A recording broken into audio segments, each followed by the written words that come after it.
I'm very happy to see you are all really into questions and having a lot to discuss. So we will take a few questions from the audience. First, I would like to welcome again Pascal Gbenou. I think we presented him a lot today, but my preferred way to present Pascal is to say that he's a builder. He's somebody who is changing things. He's an actor of change. I really invite you to come tomorrow afternoon to really hear about how does his farm look like, because he has 12-hectare farms that he has put up that is absolutely amazing, where things really work in systems, that is providing a lot of good food, very diverse, very resilient. But Pascal, I would like to ask you, Virginie said something very interesting, which is to say that unfortunately there is this kind of development approach that is not really supporting farmers for what they need or as their situation is, and that is turning more the agriculture in Africa towards industrialized model. So is that a reality, that the intention of investors, the intention of government, or maybe even the intention of local government is not always to support family farmers, but to try to move towards this more modern, industrialized agriculture? Okay, can I speak French? You may try in English. You have to try to engage, but I will not be able to say everything I understand. Je vais en français, vous allez m'aider à traduire. Merci beaucoup. J'ai suivi les différentes interventions. J'ai aussi l'analyse du Bénin qui vient un peu renforcer ce qu'elle a dit. So thank you very much. I followed all the intervention, were very interesting, and I have also here the analysis for Benin. Je reviens un peu à Shiba, qui parlait un peu de la disparition des variétés. De 70 000, on se retrouve à 6 000. Je vous raconte quelque chose. Dans ma zone, je ne parle pas de tout le Bénin. En 2007, on a fait le recensement des différentes variétés de riz qui... So I'd like to come back to what Shiba said. She explained that in rice, there were 70,000 rice varieties in India, down to 10 most utilized, but 6,000 remaining. And it's quite interesting because in Benin, in my region, in my area, we did the census of the varieties of rice. Donc ce travail avait fait le recensement des riziculteurs, mais aussi des différentes variétés. En 2008, on a découvert qu'il y avait à peu près 38 variétés dans la petite zone qui concerne 3-4 000 riziculteurs. Mais l'année passée, on a découvert qu'il ne reste que 3 variétés. Oh. So in 2007, they started to do this kind of research to find out who is producing rice and with which varieties. In 2008, they found out, it's a small zone, but they found out there were 38 different varieties used. Yeah? Last year, they did the same research again, and last year they realized that there are only 3 varieties that are used now. So in only 5, how much? In only 2008, so in only actually 8 years, from 38 we moved to only 3. Ça veut dire quoi? C'est encore plus effrayant que ce qu'elle vient de raconter. Qu'est-ce qui cause tout ça là? J'avais dit un peu dans mon intervention le matin qu'il y avait eu la crise alimentaire de 2008 qui a démontré la nécessité de soutenir les productions locales. Parce que l'Asie qui nous approvisionne en riz serait en incapacité d'ici quelques années. Donc il faut développer les productions locales. Yeah, so this is a scary picture. Why did we get there? Well, this morning I said that what is really important is to well support local farmers. Yeah. Mais tout de suite, il y a eu beaucoup d'appuis étrangers. Mais donc il faut reconquérir les marchés. Et donc il faut travailler sur des variétés spécifiques qui sont demandées. Et si tu veux avoir le marché pour écouler, tu es obligé d'aller, par exemple, vers la variété IE 841.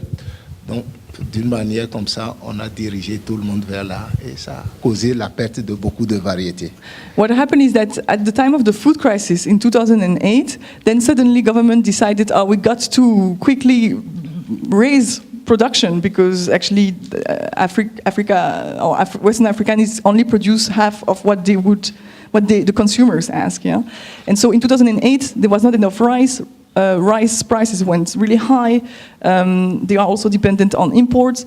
So what happened is that after the crisis, there has been this push to say, okay, let's produce more, but it has been directed to only the most productive, highest yields varieties, in fact, saying, oh, we only want to produce this variety E258 and this variety A221.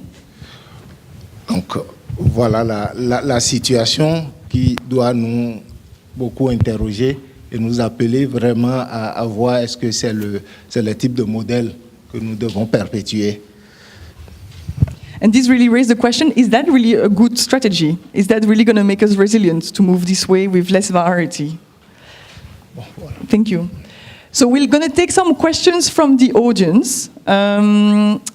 So I'd like to hear, so just raise a hand, please, those who would like to ask questions. So we have here in Malta asking questions, and over there, this gentleman. So can we please, have someone to pass the mics? Well, so who's, okay, I'll give you first. Say. Just before I came here, I had a friend of mine who knew I was coming to this conference, and she gave me some packaging of a famous brand of coffee, shall we say, which had, in green, it had information like 21% less cardboard. Basically, the product was individual sachets, 10. It was a box, quite a big box, I mean, for what it was, which contains 10 sachets of cappuccino.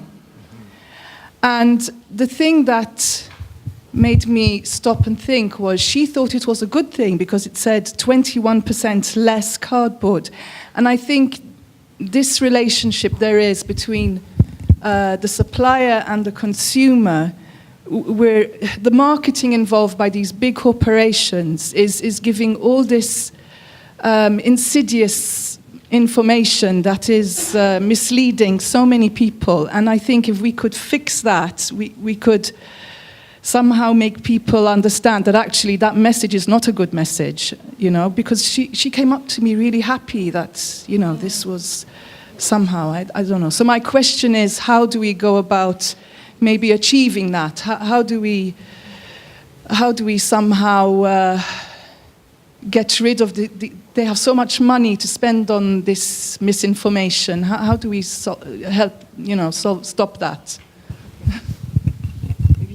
Let's hear thank you very much. I think it's a very good intervention. Let's actually pass the mic to hear the second question already. Just to say that this afternoon there will be a session on critical thinking that actually kind of help people to reflect this kind of narrative, yeah? We have a magical seed that will solve hunger. We have like 21% less cardboard on the packaging. Go for it. I think it's really good that you are kind of saying, can we be more critical? So we'll hear the second question and then... Okay, thank you very much.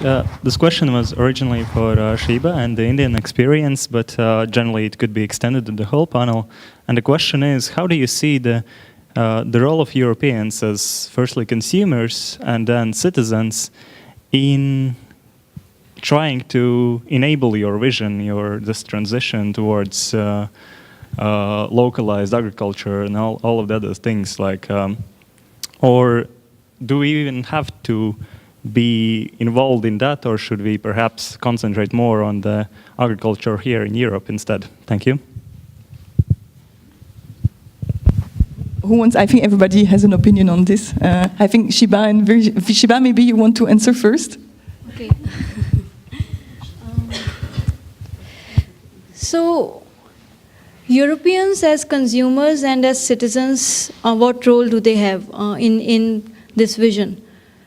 I think that fortunately or unfortunately what has happened is that the Western culture, the European culture as well as the American culture has captured our imagination too much in the South and in India. So if, unfortunately, we are moving towards a different direction, we are moving from localized organic to industrial inorganic, because that was the vision that was imposed on us by the Western regions. And it was a colonized mind. So, and the mind is still colonized a bit. There is still this dependence upon thought and media and culture that's coming from everywhere around, which is what is connected with the advertisement question too, but later on we can come to that.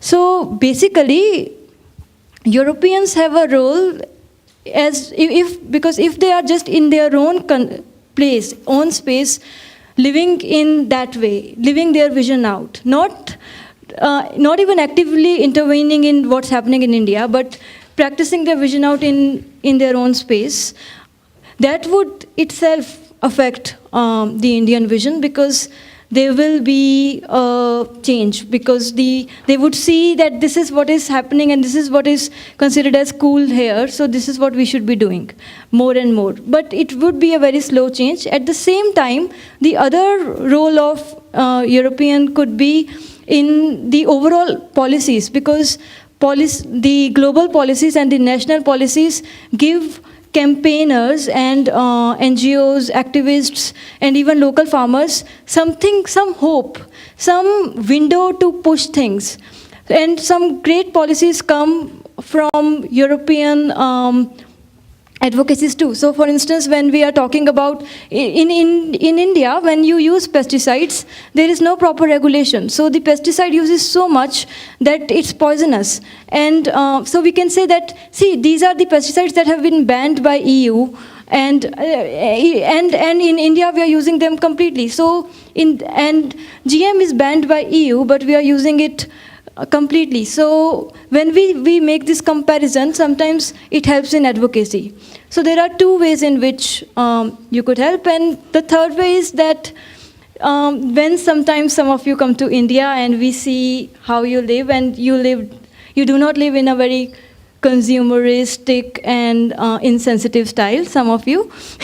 So when that happens, that also influences us at an individual level and inspires us that things can happen better. So there are many ways in which this can.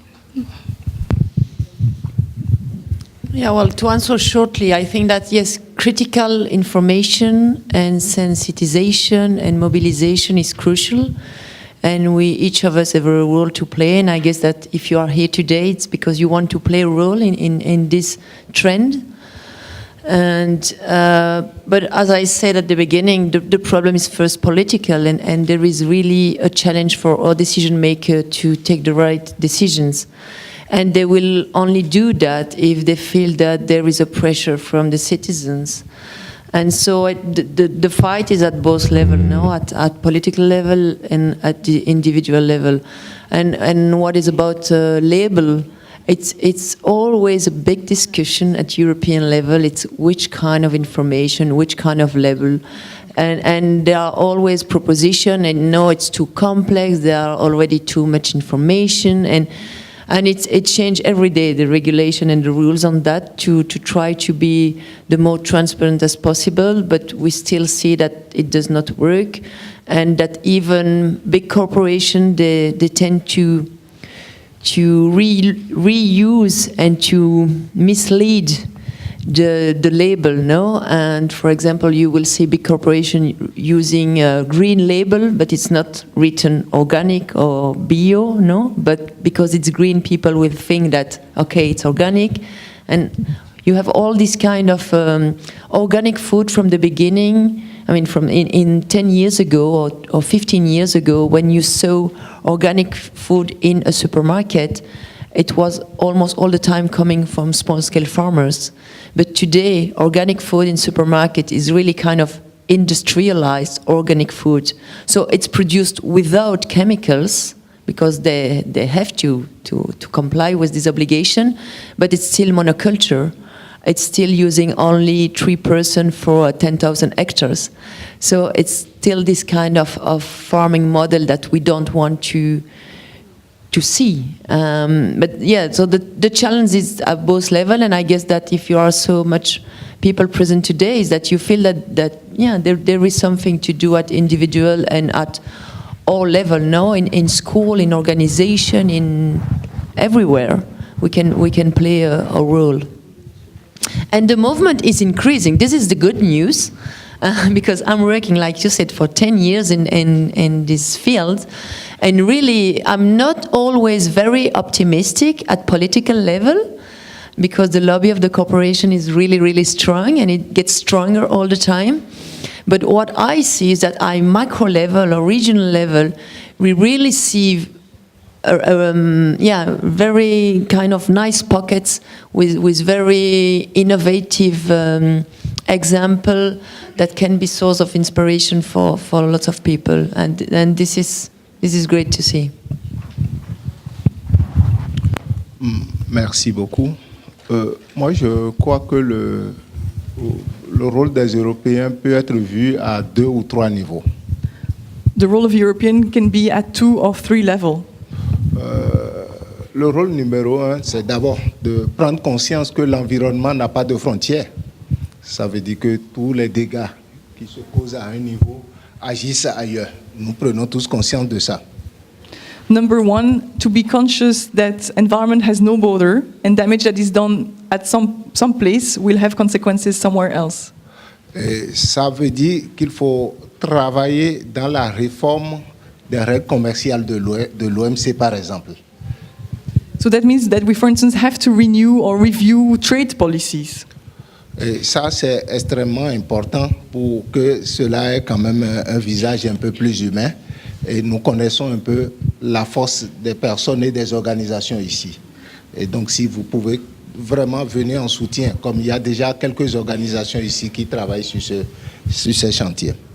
So we need to bring back a human face. We need to bring back people at the center of policies, including trade policies. And I know the people who work here in the organization here are doing good work about that. La deuxième chose que je vois qui a commencé par se développer, c'est cette alliance autour des échanges d'informations utiles.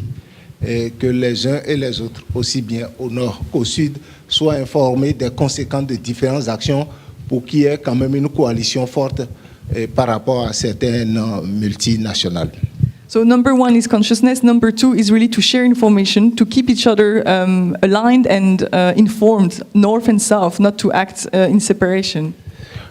J'en profite pour réagir un peu sur la présentation des deux, qui donne un troisième point. De leur présentation, j'ai bien compris que les problèmes alimentaires ne sont pas tellement des problèmes de disponibilité, mais c'est des problèmes d'accès.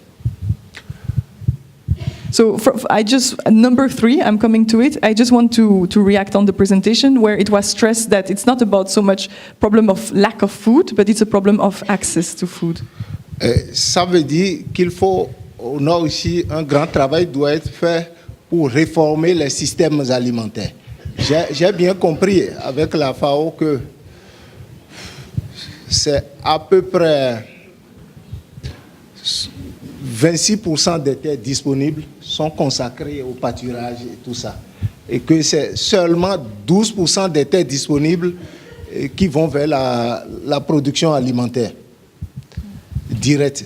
Ça veut dire que des réflexions dans le sens du changement des systèmes alimentaires rendront encore la chose un peu plus facile. So we need also to rethink consumption and what we eat, because 26% of land available today is going for livestock. It's grassland, but actually even more is used for feed stuff that will feed animals, yeah?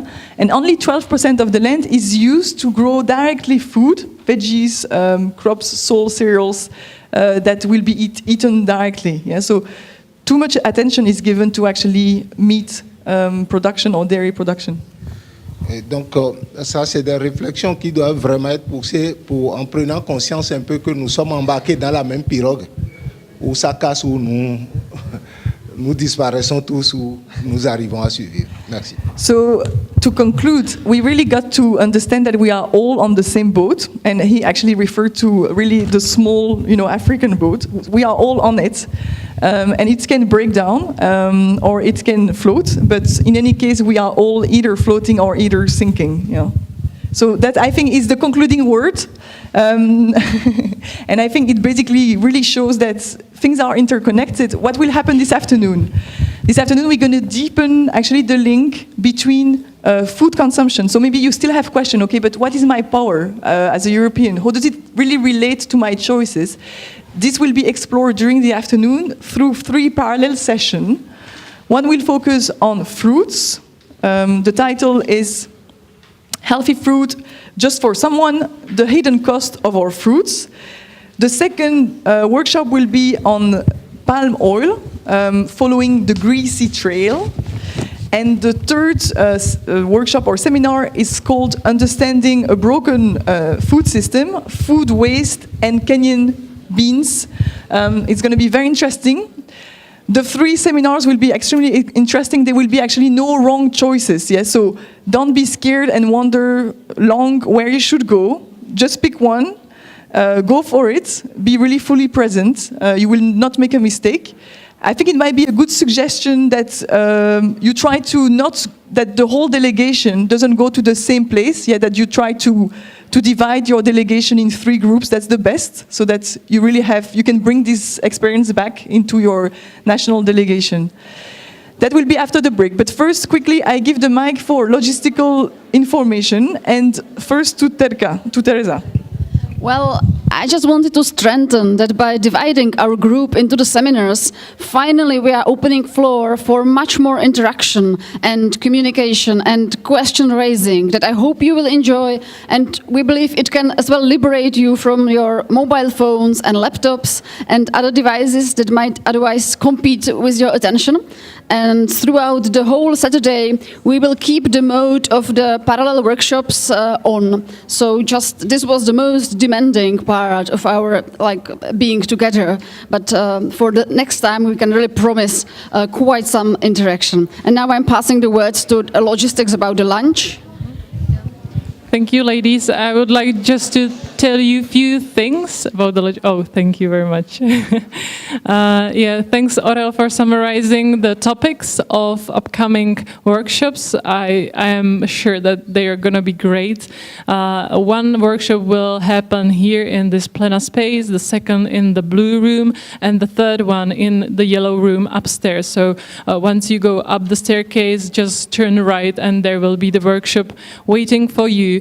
And maybe you've noticed, but to make sure, there is a music corner. So if you felt that you need... Yeah.